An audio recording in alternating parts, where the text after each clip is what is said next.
In this video, we will expand this binomial using Pascal's triangle. The fourth power tells us that we will use this row for the coefficients. So as I set it up, I will go 1, 4, 6, 4, 1, spaced out. 1, 4, 6, 4, 1. They always start off positive.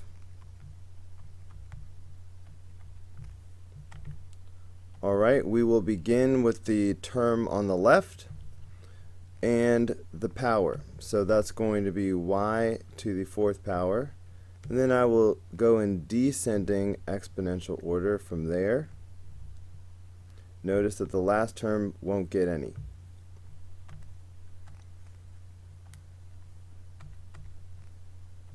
Alright, then I jump over to the term on the right, negative x.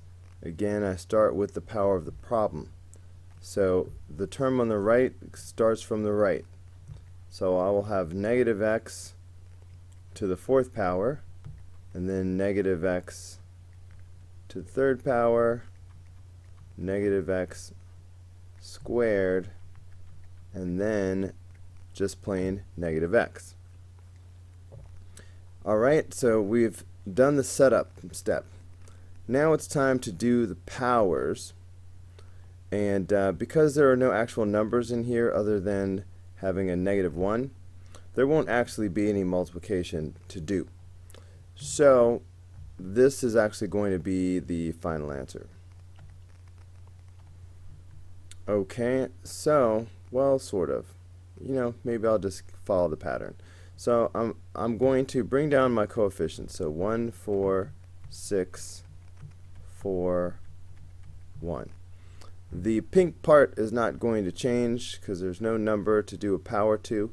So I'm just going to bring down my y to the fourth power, y to the third power, y squared, and my y. Now, there's not much to do power-wise, except for the negative on the inside, which we'll treat as a negative 1.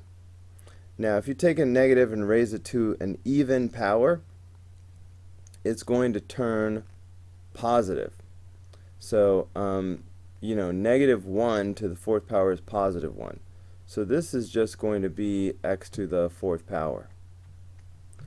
Now, if you take a negative and raise it to an odd power, the negative stays. So if I do negative 1 to the third power, that's going to be negative 1. So this will be the same thing as negative x to the third power. Alright, even power is going to turn this positive, so this is going to be x squared. Alright, the negative is going to go away. And of course, this one is still negative. Okay, so I guess I will go ahead and do the multiplication step separately. And so there's nothing happening here, so that'll just be y to the fourth power. Now this negative sign, sort of like 4 times negative 1, so I should have negative 4 y to the third power x. This doesn't have any negative sign, so I'm just going to basically copy it the way it is. 6 y squared x squared.